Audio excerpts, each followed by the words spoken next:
Assalamualaikum warahmatullahi wabarakatuh.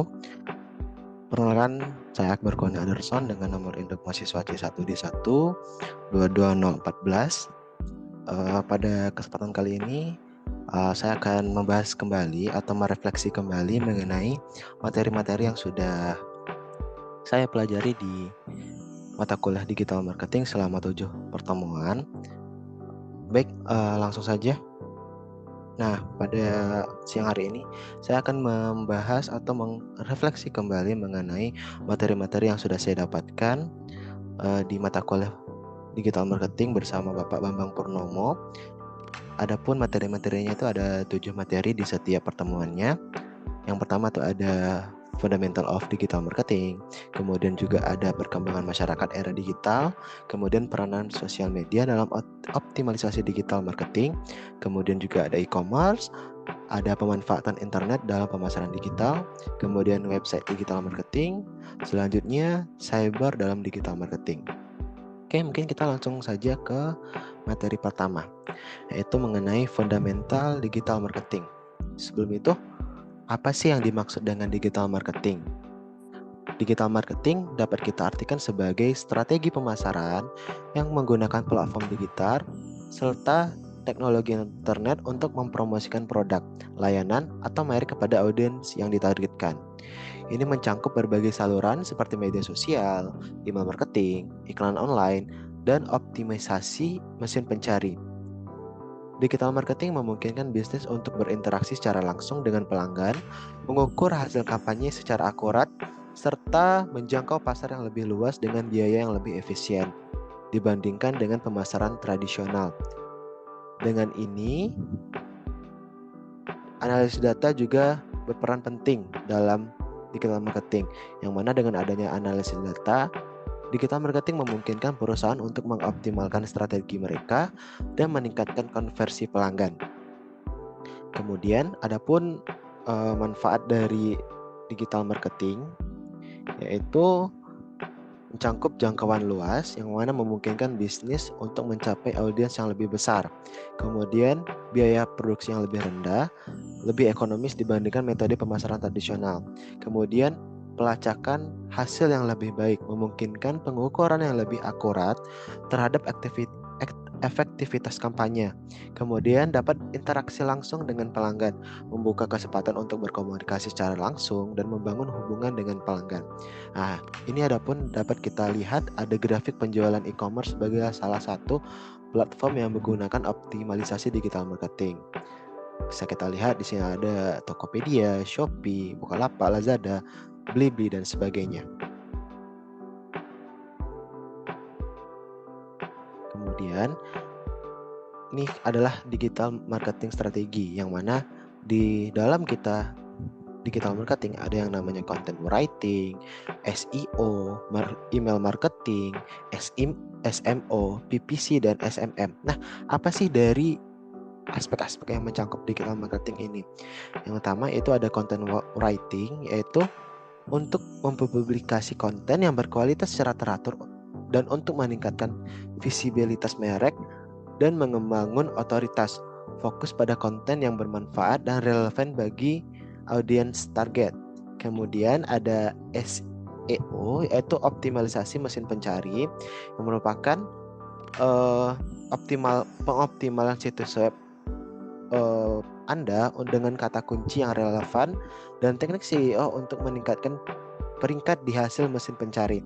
Maksudnya ketika kita mempunyai bisnis dan kita mempunyai website bisnis, dengan adanya SEO, website kita dapat dimungkinkan untuk dimuat di beranda atau halaman paling pertama. Kemudian juga ada email marketing, ada SMO, ada PPC, dan SMM. Strategi ini memadukan berbagai elemen digital marketing untuk mencapai tujuan bisnis, termasuk meningkatkan lalu lintas, situs web, konversi pelanggan, dan pertumbuhan merek. Oke, selanjutnya ini materi kedua mengenai perkembangan masyarakat di era digital. Era digital telah mengubah cara masyarakat berinteraksi dan menjalani kehidupan sehari-hari dengan sangat signifikan.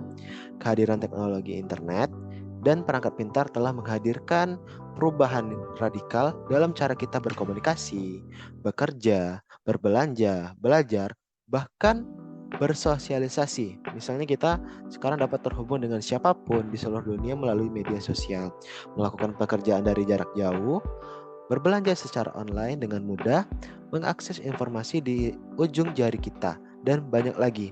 Serta era digital ini juga membuka peluang baru dalam dunia bisnis, pendidikan, kesehatan, dan hiburan. Dengan adanya IoT atau Internet of Things dan Big Data, teknologi semakin terintegrasi dalam kehidupan kita. Kenapa?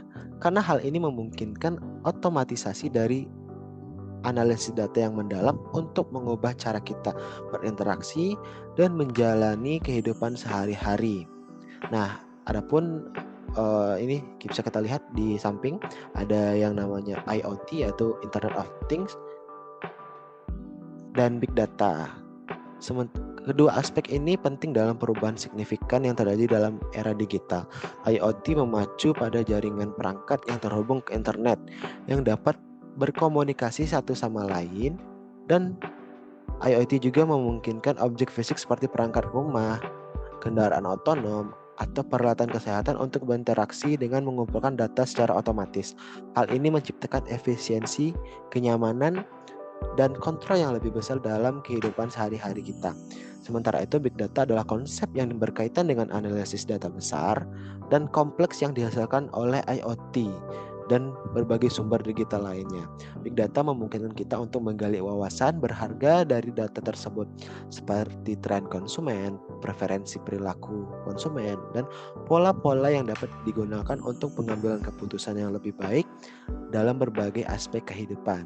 Kombinasi IoT dan Big Data ini dapat mengubah cara kita berinteraksi dengan dunia sekitar dan memberikan pemahaman yang lebih mendalam tentang bagaimana kita menjalani kehidupan kita sehari-hari.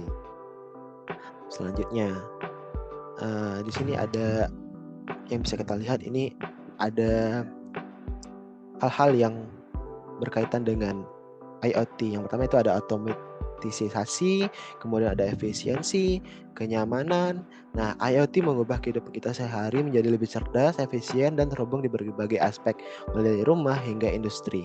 Nah, ini contoh penerapan IoT di kehidupan sehari, seperti smart home, kemudian kendaraan otonom, kesehatan digital, serta juga ada e-commerce. Nah, begitu juga dengan Big Data.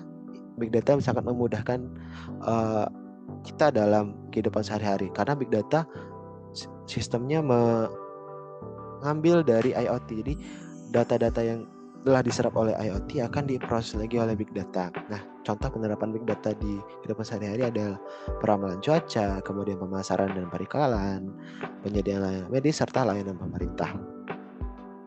Selanjutnya, ini ada peran media sosial pada optimalisasi digital marketing. Nah, jadi media sosial memainkan peran penting dalam strategi pemasaran digital dengan memberikan platform yang luas untuk berinteraksi dengan audiens, mempromosikan produk atau layanan, dan membangun kesadaran merek. Ini memungkinkan perusahaan untuk meningkatkan kesadaran merek dengan menciptakan dan mengembangkan konten yang menarik, berinteraksi secara langsung dengan pelanggan, untuk memberikan dukungan yang lebih baik, mempengaruhi keputusan pembelian dengan ulasan produk dan rekomendasi, serta memberikan data berharga untuk mengoptimalkan strategi pemasaran dan mengukur keberhasilan kampanye dari merek kita. Media sosial juga menjadi salah satu komponen kunci dalam ekosistem pemasaran digital yang berperan dalam menghubungkan perusahaan dengan audiensnya dan menciptakan hubungan yang lebih erat serta relevan. Kemudian dari yang kita jabarkan tadi, media sosial tentu banyak manfaatnya. Mungkin seperti meningkatkan kesadaran tadi atau awareness dari sebuah merek, serta dapat berinteraksi dengan langsung dengan pelanggan, dan pengaruh pada keputusan pembelian konsumen. Selanjutnya juga kita akan membahas mengenai e-commerce. Perlu kita ketahui, e-commerce itu apa sih?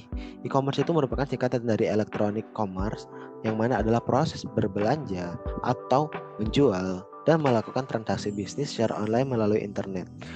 Nah, atau juga bisa kita kenal sebagai platform untuk berbelanja tadi.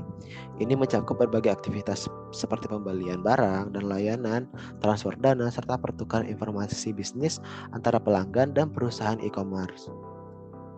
E-commerce juga telah menjadi salah satu cara paling populer untuk berdagang dalam era digital, kemudian mengakses global dan kenyamanan dalam berbelanja dan berbisnis. Nah, ini bisa kita lihat contoh-contoh atau e-commerce yang ada di pasaran sekarang, mungkin seperti Tokopedia, Shopee, Lazada, Bukalapak, OLX, JD.ID, Sellstock, dan sebagainya. Nah, ada beberapa manfaat ke e-commerce, yaitu memberikan kemudahan akses dan keterjangkauan dalam kita bertransaksi, kemudian pilihan yang luas, karena di e-commerce itu menawarkan ribuan bahkan jutaan produk-produk yang sangat dibutuhkan oleh konsumen. Kemudian kemudahan pembandingan produk, jadi kita dapat membandingkan harga produk di e-commerce dan di pasar offline. Kemudian kita juga hemat waktu dan hemat biaya, karena kita belanja tinggal dari ujung jari kita menggunakan smartphone kita pesan dan nanti barang diantar ke rumah. Kemudian targeting dan personalisasi yang baik.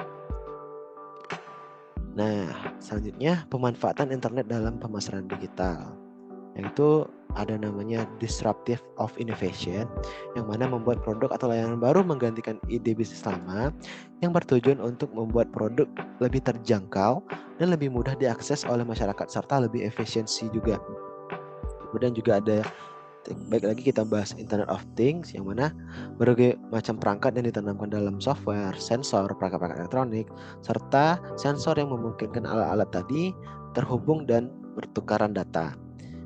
Nah, ini pun konsep dasar dari IoT, yaitu Sensing Embed. Sensing Embed adalah komponen penginderaan pada IoT, sedangkan embed-nya adalah komponen tertanamnya. Kemudian juga ada konektivitas, berfungsi untuk menggabungkan perangkat, sensor, aktuator, dan cloud untuk menghasilkan suatu tindakan. Nah, selanjutnya ada website digital marketing, yang mana halaman atau kumpulan halaman yang dapat diakses melalui internet.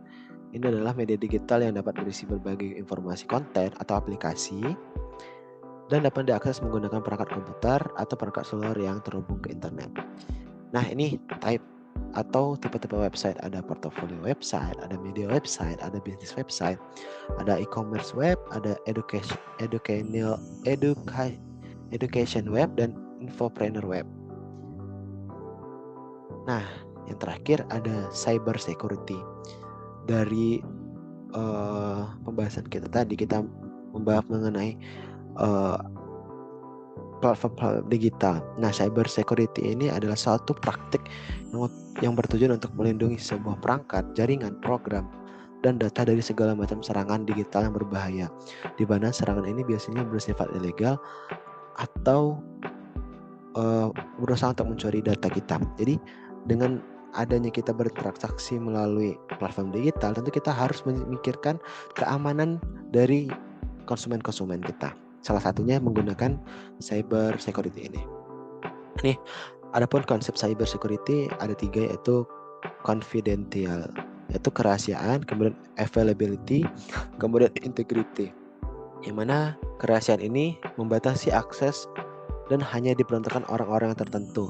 Hal ini penting untuk dilakukan agar kemudian hari tidak terjadi kebocoran data konsumen kita.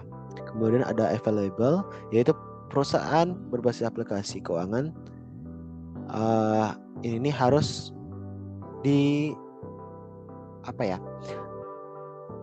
secara keuangan harus diperuntukkan gitu. Jadi available ini kita harus